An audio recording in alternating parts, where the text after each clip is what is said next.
All right. John's always turning the cameras on by surprise. Welcome. It's the Genesee County Compassion Club show. How's everybody doing this week? Woo! So far, it's okay. It's the first rainy day we've had in, 2 weeks? Yeah, it's not too bad. Mid-70s, a little balmy, but hey, we could use the rain. Yeah, I guess we can. Yeah. The mosquitoes need something to put their eggs in, I guess. Right, we don't want the mosquitoes dying off. No, God, no. My dad said, coming from up north, we don't have one single mosquito. They're all married and have very large families. There's some mosquitoes, not one single one there. They're all multiplied. they're all taken. I mean, I have a cloud of mosquitoes when I come out my front yard over here in Flint, on the east side. I mean, it's like I'm out in the country, and my grass is short, so that should eliminate a lot of them. But no, I mean, it's cloud. I mean, actually get them in my face. I can't even see around them. They're thick. The skeeters are thick. Yeah, they always are this time of year. Get all that rain and little water pools for them to gather on. They come out to attack us and carry us away. We might start have to start drinking quinine water. That they sell it. Or rubbing yourself down in garlic. I heard that works too. And also drives the people away. So it keeps your blood pressure down because nobody's around to aggravate you. Maybe bathing in some onion. I don't know. There's all kinds of things you can do that are homeopathic to avoid mosquitoes. I usually use Fel's Naphtha when I was growing up and camping. We used to use Fel's Naphtha soap. All right. I don't know. It's a clean smell, but they stay away from you. Whatever works. Heck. Skin's so soft. That stuff that Avon made. Melt some citronella wax on yourself. Yeah. No, don't do that. Burn yourself off. I heard that stuff's poisonous. You have to get the kind now that's like not, I don't know, carcinogenic or whatever. I gave some of this stuff to my friend to his envelope. It's like a metal envelope, foil envelope. It's got these wipes in it for mosquitoes, mosquito juice, to keep the mosquitoes away. Really? They're wipes? Yeah, wipes. And they sell them at Magoo's, but be very careful. His leaked out, and they normally don't, but somehow they got into his glove compartment, and this was a plastic on the bottom of the glove compartment. And that DEET stuff actually wreaks havoc with plastic. Yeah, and like nylon and stuff. You can't, like, if you spray that on, like your, windbreaker when you're out. Where you're out, usually out, you're camping or something like that. You're wearing stuff with plastic. Wind jacket. Right, and you spray that on, you could destroy your clothing using that stuff with DEET. So be very careful. Just apply it to the skin, which is probably scary as itself. That doesn't sound good. Yeah, but he had a ball of wax. The bottom of his glove compartment got between the heat and the DEET. That mixed it up. Heat and the heat, because cars are hot, when they're in the sun, and it just pooled up and basically became a puddle. He could form a ball with that plastic out of the bottom of his glove compartment. That says something about it. If you can mix DEET or just gets on plastic, it melts it. Melts plastic. You want to spray that on your skin. I don't know. It seems like there might be a better way to avoid mosquitoes. Like staying inside, probably. Wearing layers. I don't know. You just sweat it out. But if you ever see what quinine is, that stuff it's from the bark of a tree in South America, and they use that that's what they use in the British Empire's armies, that's where the gin and tonic come from. It was a mixture, so they get their dose of quinine, and because it's kind of bitter. But I don't know what the hell you'd add the gin for, because the quinine water mixed into a soda is palatable for me, but they added the gin. I think it was an excuse just to get drunk, but but it's good because it actually prevents the malaria from actually taking root and taken into your system. I don't know what it does exactly. Maybe it creates a hostile environment for it to take action in or something like that. Well, good thing we don't have to worry about malaria. Actually, we do have to worry about malaria and dengue fever and West Nile virus. We do have to worry about that stuff now in Michigan. We do. There's malaria in Michigan? There's malaria, and no, I think it was in Ohio I saw a report, which is close enough. That's not all that far. That's true. It's not that far. And West Nile virus, yeah, we've had several outbreaks all throughout the state of West Nile virus. I've heard of West Nile, but I didn't hear of people getting malaria. Yeah, so it's scary, Yeah. Well, watch out for those skeeters. All right, we got some club stuff to talk about, not just how to defend yourself against nature's enemy. I think it's nature's enemy. What good is a mosquito for? Mosquitoes will kill more people than any of the weapons man-made has ever made. Over the past few. Yeah, now they got ones that are controlled by the CIA. Well, we haven't added that into the mix because they're so secret. We don't know how they affect us. You can't tell. It just sucks out all your info and on it goes. All right, what's going on, folks? This is the Genesee County Compassion Club show. We've got some medical marijuana information for you. We've got our activities that happen down at the club. Let you know what's been going down at the Genesee County Compassion Club show. This is your first time watching, welcome. we've got our phone number right here. Give us a call if you've got questions in relation to medical marijuana here in Michigan or around the country. Or if you hear something about it, we're talking about on the show here, want to talk about it with us, give us a ring. We get some activities going on at the club. Actually, not at the club, but they're something that's going on and we want to be a part of. This first one here, this is Help Send Kids to Camp. This is something Genesee County Compassion Club's partnering on with the Christ Enrichment Center Summer Day Camp 2014. This helps the K through 6th grade students get a chance to go participate in the summer activities, including softball, track and field, gardening, field trips, stuff like that. Just $25 sponsors a child, and any donation helps. Obviously, this helps gets the kids to camp, gives them a chance to get out there. A lot of children just sitting around the house, not having anything to do. Mom and dad are at work, and things like these can be a lot of fun for them. Also enriching, kind of, help them out. So if you want to, you can make a donation, $25. Like I said, that sponsors one kid to go to camp, and or any donation spot. Where do you go to make this donation at? On site? There's a website, or? And you can donate right at the club. That's the easiest place. You can take your donation, we forward them on. That's the easiest place. It's right at the Genesee County Compassion Club. You can go over to the Learning Center if you're not a club member, or if you're a club member, obviously, just go right up to the snack bar, and it'll help you out. You have few first-time viewers, so give the address to it, to the club. To the club? Yeah. They know where we're at. Okay, I mean, the first-time viewers might not know where you're at. It's probably the people down at the club. Who knows? But we're on Center Road there, right by Jester's, the same parking lot across the street from Kroger's Center in Richfield. And you can stop in there. Like I said, we've got the educational center and then also the club side for you members. But that'd be an awesome thing if we could help them out. They also take donations. They got, different games, I guess, like Legos, board games, ribbons, buttons, beads, and go on and on. Check the flyer. We've got one of these posted up at the club, and like I said, we'd like to help out. Next thing we got going on is the Leader Dog Golf Outing. This should be fun. This is a four-man, what do they call them? I'm not a golfer. I guess I'm going to be one. Four-man scramble, and it's 9 a.m., the 27th of July. That's Sugar Bush in Davison. So I've not been there. Like I said, I'm not a golfer. They're having a 50-50 silent auction, but I'm going to go to this one. This should be fun. We're hoping to have a lot of people out from the club, help support the Leader Dog Foundation. Obviously, people out there need service dogs. This is a cool thing to help them be able to continue the training for the animals, get them the care and the veterinary stuff, all they need. And again, 27th, this is July 27th at Sugar Bush Golf Course, and 9 a.m. So get your teams together. Participation $60 per player. And like I said, they'll be doing a silent auction at 50-50 out there. Should be a lot of fun. Coming up here a little sooner than that, July 11th, that's our next soup kitchen down at the North End Soup Kitchen here in Flint. We like to serve once a month, and Mr. Matt has been killing it down there. I heard he cooked up some mega awesome meatloaf. Get the meatloaf! Anyways, I guess he brought it into the club, so you guys can check it out. So some of you got to sample the goodies, but a better way to sample the goodies is to serve at the soup kitchen. We'll be doing that again this next month, and you don't have to sign up, you just have to show up. That's the important thing, and that's July 11th. It's our next one, and we'll be looking forward to kicking that down there at the soup kitchen. All right, we got some news I wanted to share with you. Got some stuff that's going on in medical marijuana, some here in Michigan, some around the country.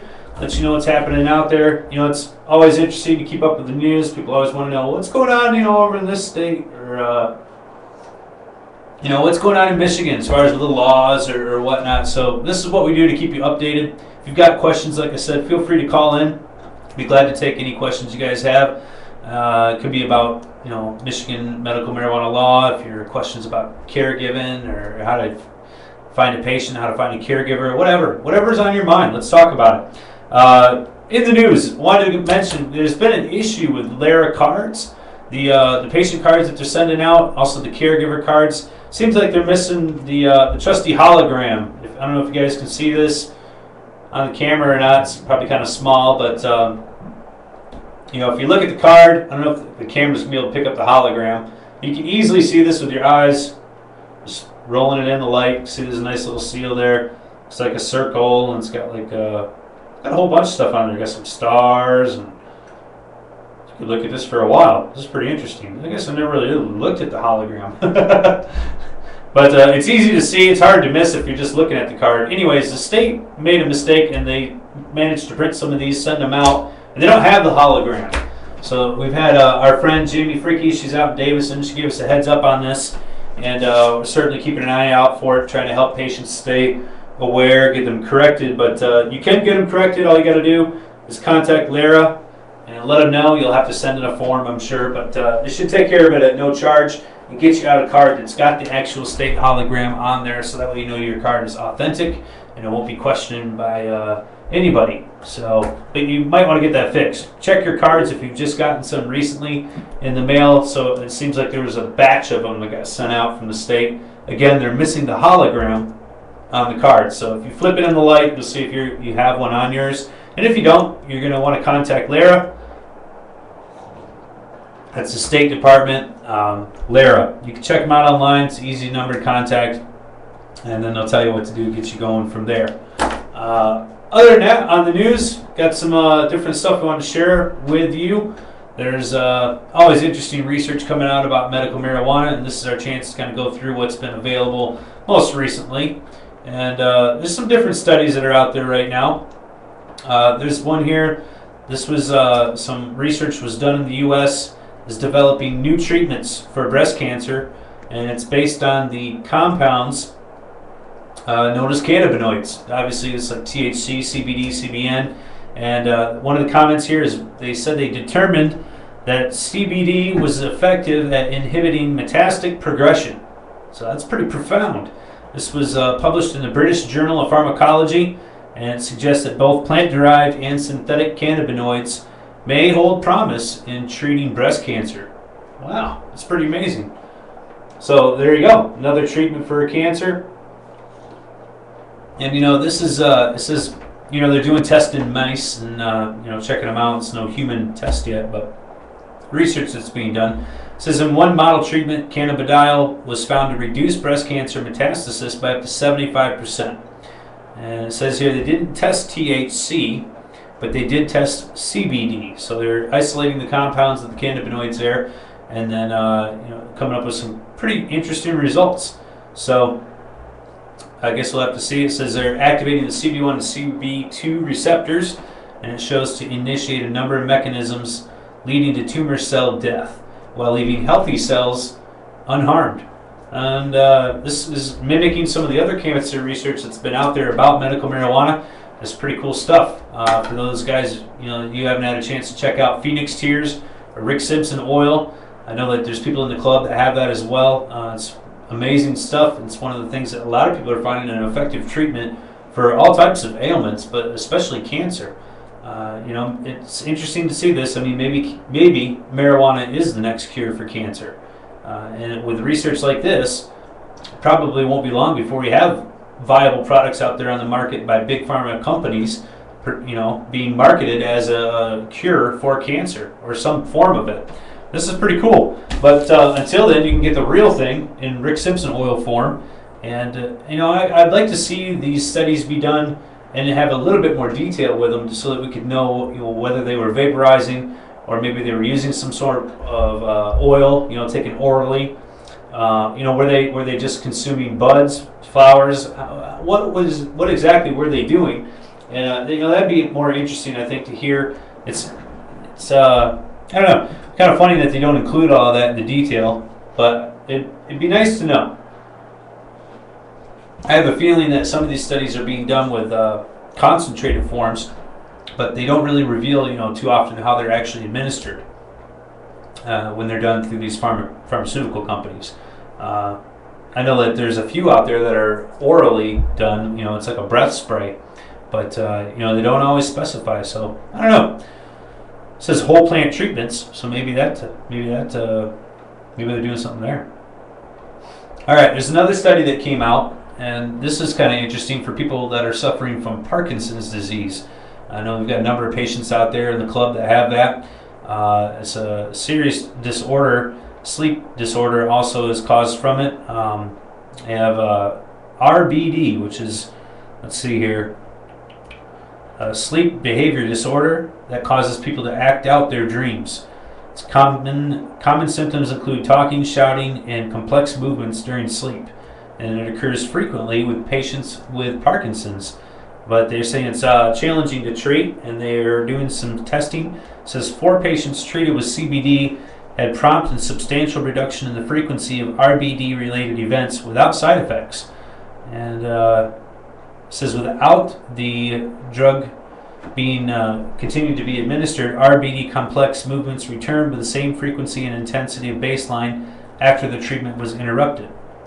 So that's pretty interesting. It says they received 75 milligrams of cannabidiol per day, and one received 300 milligrams per day. While little is known about CBD's mechanism of action in sleep disorders, the researchers hypothesize that the effects observed in the study may be due to its forgive me for saying this one wrong, anticholinergic activity. So, it's kind of cool. So helping these people get a good night's sleep, and obviously, taking out some of the possible dangers associated with that type of behavior. I have fortunately not had to deal with that or had firsthand account of it by any means, but I can imagine that would be quite dangerous. If you have somebody, moving around in their sleep and after they're already suffering from a disease like Parkinson's as well. But this here helped them get through the night. And I know a lot of patients out there do use cannabis to help them sleep. And some people simply say, well, it just helps me fall asleep. And other folks say, well, it helps kind of quiet my mind down. Like my body will be asleep, but my head's awake and I'm thinking all this stuff. And cannabis kind of knocks that out so that I can get a good night's rest. And, there's all kinds of different ways that it's being used. It's interesting that it's not necessarily a qualifying condition, but oftentimes that's what people are using it for as well. And maybe overcome anxiety or other types of things. But a lot of the different pain associated type disorders, those things can have a detrimental effect, obviously, to someone's sleep. And cannabis can alleviate some of that pain and then help them get a good night's rest as well. It's pretty important. Help them maybe even help recovery or sustenance. But it's pretty cool. All right, there's a few other things here that I got as far as studies. There's another one that came out that's kind of echoing what we've heard many times before, but this is kind of cool to hear it said again. It's that marijuana is basically safer than any other medicine out there. This was actually said this time by a doctor, so someone who counts. Dr. Michael Hart of London, Ontario. He's one of the few physicians in Canada that have chosen to voice his support and basically coming out and saying that, look, this is one of the safest things here out on the market as far as comparing it to other medications that are available pharmaceutically. And that's pretty cool. It says here the other groups in Canada, likewise the Canadian Medical Association and the Royal College of Physicians and Surgeons of Canada, have warned doctors against prescribing cannabis. But Dr. Hart believes the response from these groups isn't necessarily representative of how most doctors feel. He says here, I don't think a lot of physicians are actually against medical marijuana. Most are just unsure how to prescribe it. So, it goes in to show you too, like bureaucrats always will make decisions. People are lawyers who go to become legal, legislators want to tell everybody what to do, even though it's beyond the pale of what they are, taught in. Areas subject matter they have no expertise in whatsoever. Sure. And it's like, why can't they wake up and say, why can't they have a dialogue? But that's almost forbidden as well, especially in this country. That's Canada, but in this country, it's almost like even questioning the legislatures, and saying, what's your background on this? It's forbidden. You can't even bring that up, that they have no expertise in the area, and most of them are trial lawyers, and that's all they know is law. Yeah. Yeah, it's just ridiculous. Well, and it says here, a lack of formal testing is what's scaring the doctors. There's a Dr. Louis Hugo Francicuti, is president of the CMA, and it says until large-scale clinical trials are conducted, he notes, it's unlikely that the majority will get on board with the new program. This is, of course, we're talking about Health Canada, the medical marijuana program up there to Canadians. I have issue with the lack of studies, though. I think marijuana is the most studied drug in the planet. That and alcohol. I would agree, John, and I think that for doctors to continue to throw up this as an objection is starting to get old with all these studies that are being done, and not just here in the U.S., but in places like Canada. There was some studies that we were quoting about last week on the show that were from Calgary. There's plenty of studies out there as for different uses of marijuana, different ways of having it administered, and of course the slew of different ailments that have been covered by what medical marijuana is useful for. I mean, you've got everything from, we're just talking about Parkinson's, MS, AIDS, cancer patients. I mean, the list goes on and on of people in different ailments that marijuana is medicine for. So, for doctors to continue to say, well, there's not enough evidence out there, there's not enough clinical trials, there are. And I think that, we need to have more of an open mind. I think the big thing is that these, like in Health Canada, even though you have large commercial scale providers, they're still not being provided to pharmacies or going through the normal channel of what pharmaceutical drugs would flow through.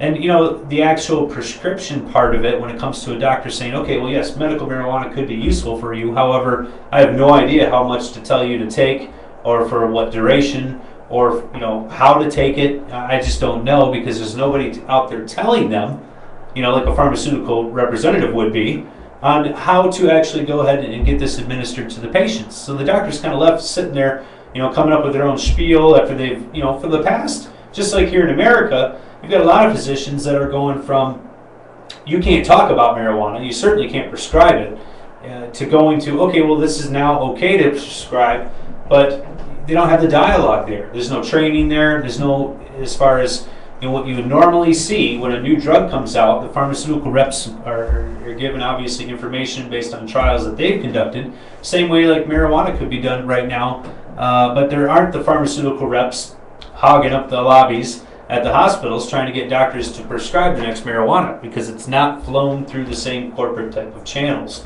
So I think that the big lack of information is basically that doctors need to be able to educate themselves on how it can be used and the different forms. I mean, that's kind of their job as a doctor, is to go ahead and do some of their own research to find out, what's going to be viable for their patients. I think a lot of times now doctors probably just rely on the pharmaceutical rep to tell them, okay, yeah, this is the medication for this symptom, this is how much we're telling you to go ahead and prescribe. And with cannabis, it's different. And I think it needs to be something that doctors have to be more educated on, and a little bit more open-minded as well. Because, like this doctor's saying here, cannabis, it's one of the safest medications out there. I mean, you can't overdose on it, period. And, the other thing is that cannabis can be useful in a lot of different ways. So it's important for patients to be able to go ahead and experience the different benefits that different strains may offer, that different ingestion methods will provide, and to find out what's going to work best for them. So for a doctor to just say, well, here, go ahead and take this amount, no, I think the patient needs to go ahead and figure out what's going to work best for them. And doctors do this in the pharmaceutical world. That's why they have, on the side of the jar, it says, take 3 to 4 every 4 to 6 hours. There's a variance there. And that's so that patient can go home and figure out, okay, with this level of medication, this is what's working for me. And you have to do the same thing, or give the same benefit of the doubt to the cannabis as a medication as well. Exactly. I mean, it's like, another thing is too, even if you overprescribe, or maybe somebody finds himself acting too loopy after they consume marijuana, at a certain level. Okay, they're just backed on the next dosage. I mean, what harm is that liver going to be done? Nothing that I'm aware of. No, nothing I've ever seen indicated. So, none at all. And with the other type of alternative, which is most often offered up at the doctor's office, the alternative to cannabis, that is, are opiates. I mean, you got Valium, or all the different. I'm not going to get into the list. You guys know what they are. Opioids are extremely dangerous. And these things can be overdosed on very easily, especially with some of the stronger types of medications that are out there. And cannabis does not have that aspect to it at all. So even if a doctor gave a larger range to a patient and said, here, this is what I recommend. If you're going to go with an edible form, I think this range is something you could expect. And they're not actually given a prescription, so it's not like the patient is going to walk down to Rite Aid and hand a slip over to a guy, and he's going to hand it back and go, here, this is how much you need. I just got it buzzing. Actually, try lemonade here. Has it helped any? I just backed you down a little bit. That's all right. It's in here. Yeah. Probably developed some kind of short. We've used that for like 6 years now, 7 years. Well, it's held up pretty well. That's all right. Yeah, see, I have friends who are on, they have like severe mental illnesses, and they're on that medication. And it's horrible stuff when they over like when they adjust their meds every so many months. They have to readjust their meds. I had a friend who was on this stuff. A few months ago, they readjusted his meds because he was using Quantipen and some other stuff, like 3 or 4 other ones together, like a cocktail. And he basically just fell down. He couldn't even walk. And they had to take him to the hospital. Just debilitated him. Yeah. Yeah, and a lot of patients get so loaded down with the over medication that's given out at the doctor's office. It's just take this one for this one, this one for this one, and it ends up becoming this huge blockage in their system of their body getting just masked with different types of medications and all sort of counteracting each other. You get a side effect of one medication, so now you got to take this type of prescription. I mean, the list goes on, and it almost seems like they're programmed, at their inception to do that. I don't know. I'm not saying there's any conspiracy theory here, but maybe there could be. And with cannabis, you don't have that. I mean, the side effects are nil. You might get cotton mouth. You might get a little paranoid. You might get a little hungry. You guys know what the side effects are. Maybe a little sleepy, drowsy. Obviously, this is something that a new patient is going to have to get accustomed to if they're going to continue to medicate in this manner. But the side effects in comparison to having your liver or your kidney shut down or your digestive system getting ruined. There's a lot of different things out there that these types of opioid prescriptions, the alternative just doesn't make sense. And especially for long-term use. You've got patients that are suffering from serious ailments like MS. This pain that they experience isn't something that's going to go away anytime soon. It comes and it goes, and so you need something that you can rely on that's not going to end up hurting you in the long run. And so I think cannabis should be more widely prescribed, if you will, or recommended by doctors. And I would hope that things like dosage are something that they can be a little bit more understanding or open-minded or better yet, better educated on, and realizing that cannabis is a safe alternative and it's something that can be quite useful for a whole myriad of different ailments. And so I'm on board with this doctor here in Canada. I say kudos to him. Again, that's Dr. Hart. Dr. Hart. Up there in Canada, Michael Hart. And, the Canadian program, it's been around for a long time, but it hasn't really gained a lot of popularity, if you will, or a lot of usage inside of Canada due to the administration of the program in the past. So for the last 8 or 9 years, however long it's been out there, it hasn't been that easy to get on if you're a patient, if you will.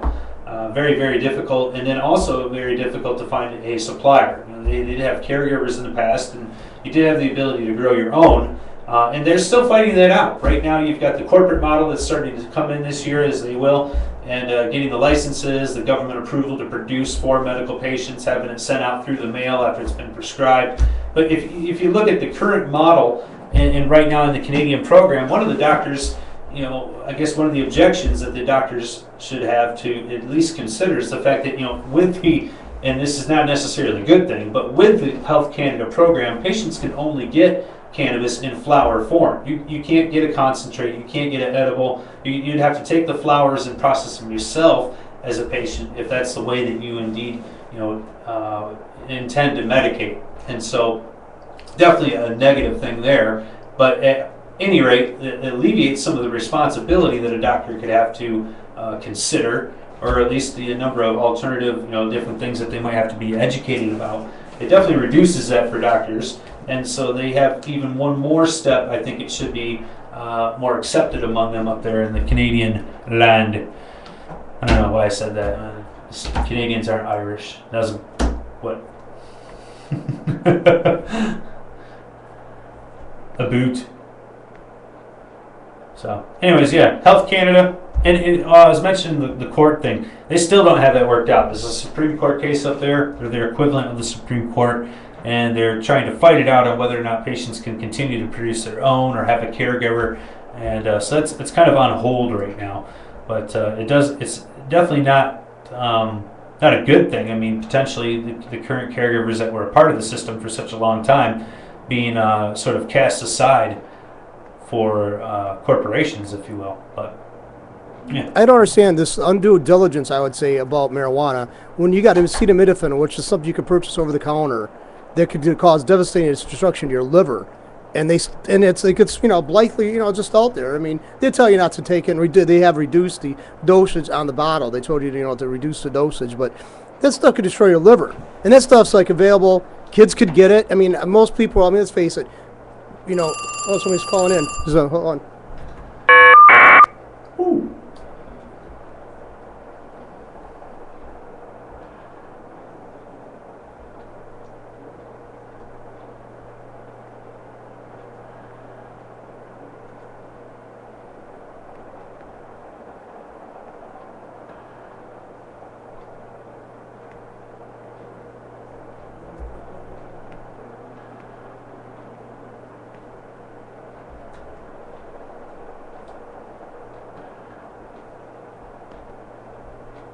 Anything, John? You do have a caller, Patrick. All right. Patrick? What's up, Jay? Hey, what's going on, What's Patrick? up, Patrick? How's it going, man? Pretty good. I was just calling to tell you that we got you up on the big TVs today. Jamie thought it'd be a good idea to let you know. Thank you very much. All right, you're welcome. All right.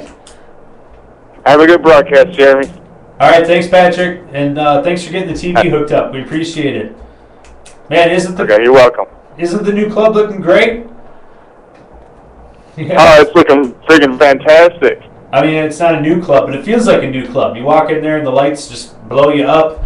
It's like, whoa, what's going on in here? The cave has been... It's really exciting. There's a lot going on. I'm loving it every day. Cool. All right, thanks for calling in, Patrick. Thanks for the heads up, and thanks to you guys down there for putting up with me. I appreciate it. Oh, yeah. Anytime. Talk to you later, Jimmy. All right, we'll see you. All right, guys. So finally, you can see what the podcast is all about. I've been doing this for a while now, and if you guys have ideas or anything you want to talk about, feel free to call in. It's right here. Glad to take your calls. All right, other news items. Looks like there was in Pennsylvania, our neighbors to the south. It looks like they have a proposal to hopefully get medical marijuana available for their citizens there.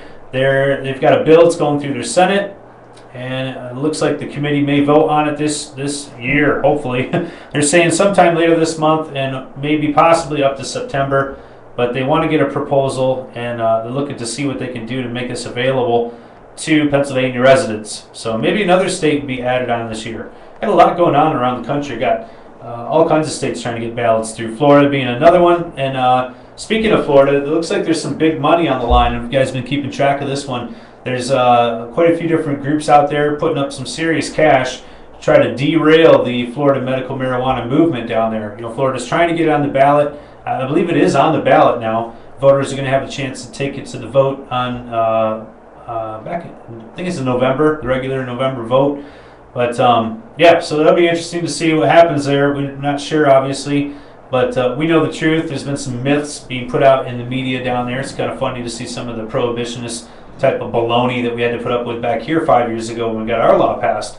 All these mistruths that they put out there about marijuana being repeated. Like, oh, it's going to be on every street corner. They're going to take over, and the whole community is going to be going down. The children are going to go crazy.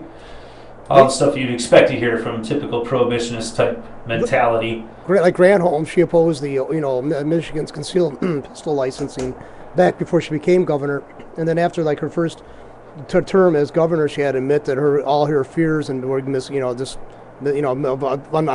founded. There's no and that's the way it is with the medical marijuana thing. And I just want to choke the piss out of these people. I mean, I'm sorry.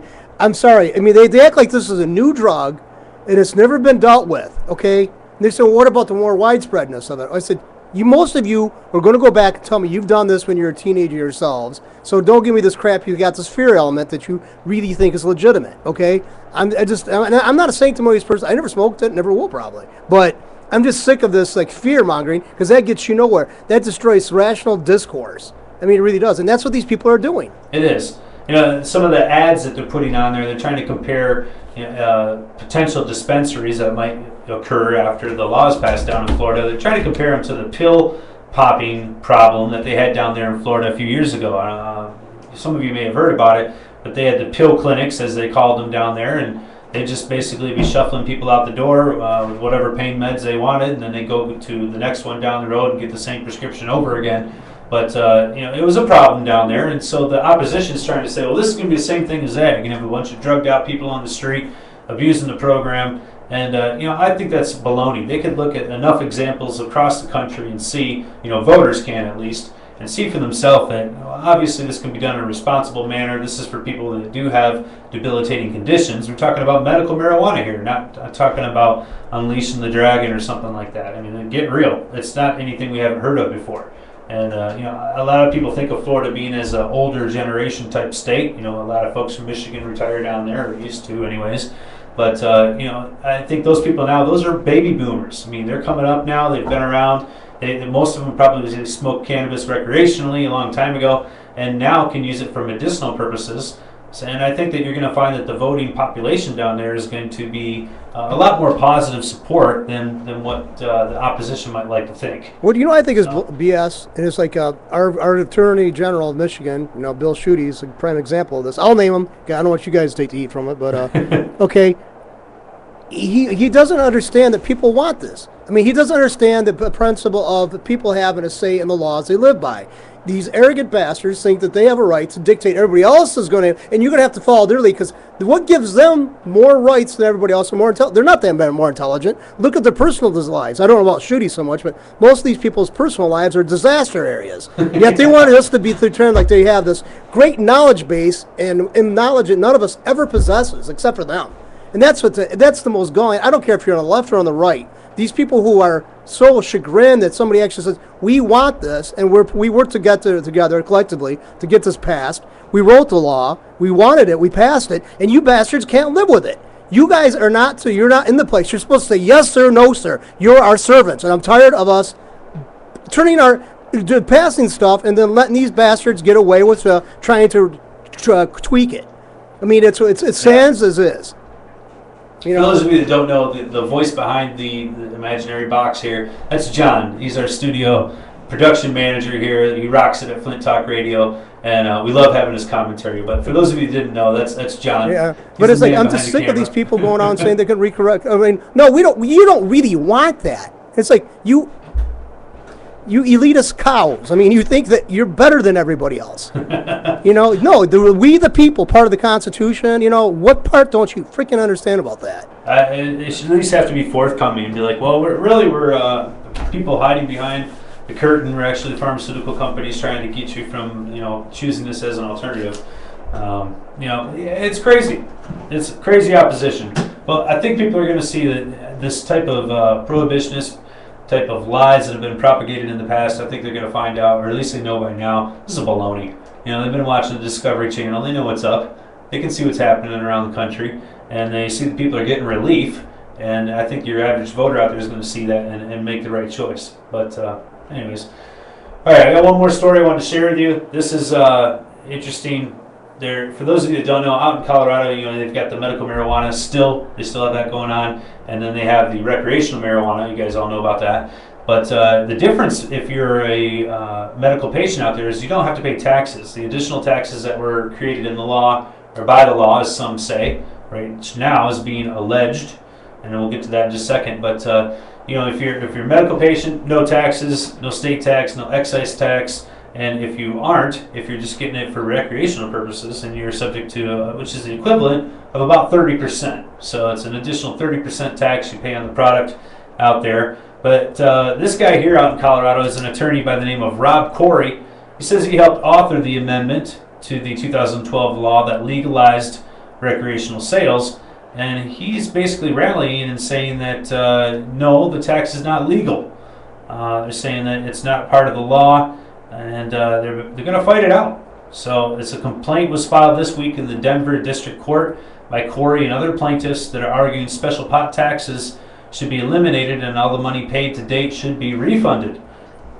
Wow. So we'll see what happens. We got a rally going on. Looks like they had a rally for this anti-taxation. This looks like they're going to have another one.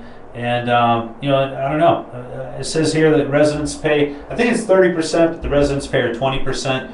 The other 10% I'm getting is the charge that goes to the dispensaries where the people are getting their cannabis at. Obviously, you add in both, it's 30. So, but at any rate, yeah, that's what's going on in Colorado. I don't think they're going to be repealing any taxes. What do you think, John? You don't think they're going to take the money back? Say, no, we didn't mean to charge you this extra tax, and we're going to give it back to the consumer. I don't think so. And I think probably having the tax on there is one of the things that will help sort of ease into the public's eye, the whole marijuana thing. I mean, I know a lot of folks out there, it seemed to be one of the rally cries, and maybe it was more from the people who wanted cannabis to be legalized anyways, but that the taxes were like a bonus. You know, that this is sort of the consolation prize to you folks out there that didn't want to see it be legalized. But at any rate, you know, that's what they're putting on there. I mean, 20% tax, I think that's already raked in millions in the state due to the sales of recreational cannabis. So I don't think the state's going to be giving that back. I mean, it's being used for their educational system in part, so that's a bonus. I mean, I think that's a good thing, seeing that. But if it goes there, it's great. Like yeah, if it actually goes there. Right, like our John? lottery, where the hell's that money at? Well, we're not sure. A lot of administrative costs in the lottery. You got to print out all those tickets. And scratch off things ain't cheap. Yeah. I mean, that's probably only like a 3% margin on those. Yes, I don't see. I think it's. I think the best thing to do is go to the numbers brackets and then just like give a cut to the government when you win. That's it. Yeah. I encourage illegal activity. Yes, it does seem really, like those taxes that they collect don't go where they're supposed to, or if they did, things would be a lot better. Well, look at the tax. They want to put more taxes on our fuel in Michigan. We already pay the highest fuel tax. Well, I think we're number 6.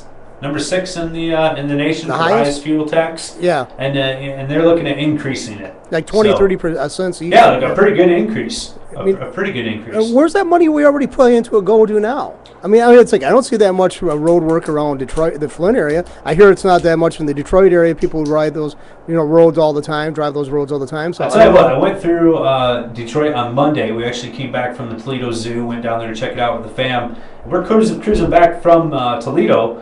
And I tell you what, 75 to 696, it was packed. And it was like 3:30 in the afternoon. So not a lot of construction out, but what I'm trying to say is we use our roads. You know what I mean? Like, we use our roads. Here in Michigan, we go through a lot of salt, a lot of scraping in the wintertime. So we should have a regular, decent-sized apportionment to our roads. And they've been talking about this at the state Senate and so on, about just fix our roads now. Like, they need more money for the roads. Why is it all of a sudden more and more expensive? Shouldn't we be used to be fixing these things regularly by now? Well, nothing is we don't construct them correctly. Like the Autobahn in Germany, they got like a foot of cement deep. Yeah, it does seem like the roads don't last nearly as long. You got like a 6-month lifespan on these suckers now. Yeah, it seems like it just cracked. I mean, just look at anybody doing driveways around here. I mean, years ago, there's sidewalks in the front of the studio that were put on in the 1900s. You got ones put down 10 years ago, they're already falling apart. Yeah. The ones that are put in the 1900s in front of the studio, right in front of the sidewalk in front of It's pretty bad, and you can't even get concrete right. Yeah, there's don't make it like they used to. But that's a clear proof. That's clear proof. There's something different of how they pour concrete or how they mix it. Because 1916, right in front of the house. Yeah. And then around here, there are other ones that 10 years ago, they're all cracked and falling apart. Just can't get it right, John. I think it's part of the plan. They want to spend your money. They want to take your money, and they want to spend it for you. It's designed the obsolescence. That's what it's figured into. People figure that. There's people out there figuring a way to make things break down, so you have to buy more. Yeah, that's the name of the game. That's the name of the game. Well, that's enough about concrete. But at any rate, that's enough for the news. That's what we got this week to share with you. Got different stories always coming to you at the Flint Talk Radio. And appreciate you guys joining me this week. Thanks for being in the studio with me, John. Always great to have you with us and making it happen down here at Flint Talk Radio. Glad to be in the club. It's awesome to be on TV finally. Wow! Thanks for joining me. I'd like to hear some calls from you guys next week. Think of some questions if you can, if you got time. Okay. If you're wondering about Michigan medical marijuana law, I'm always good for that. Anything you want to know as far as keeping it legal, making sure you're legit. Always want to make sure you guys are on the right track down there. Getting some pop-up questions every now and then. But John, were you going to say something there? I was going to say, I think another thing that would be good too is if we, at some point, we kind of recap too. Maybe actually show people the actual forms that are needed. Bring examples of forms and stuff like that. We could actually put them on and show them, the forms that when you start this whole process. Yeah. Because you don't know how many people who are watching for the first time somewhere else, in the state, maybe in another state, and maybe they can use this as a basis to make a movement in the other states. because you never know where your information is going to go. Yeah, and the previous forms I would not want to show to them. Those sucked. Yeah. 6 pages long. No, the new forms are great, and maybe we can do that on a show here. I know most of you guys in the club already know what those look like, obviously, but it's good to share the information, and it's amazing when you get out and talk to people in the community how many people don't remember or don't really think about, oh yeah, that's right, there is medical marijuana. Kind of forgot about that. And maybe I should check into that. I've got so-and-so, or I know someone, or I've got this or that going on medically, and I might want to check that out. So it's always good to help people discover this as an alternative therapy, and never too late to share. So don't worry about that. All right, guys, thanks for joining me this week. This has been the Genesee County Compassion Club show. I appreciate you guys being with me, and hope you guys have a safe week. Thanks and take care. See ya.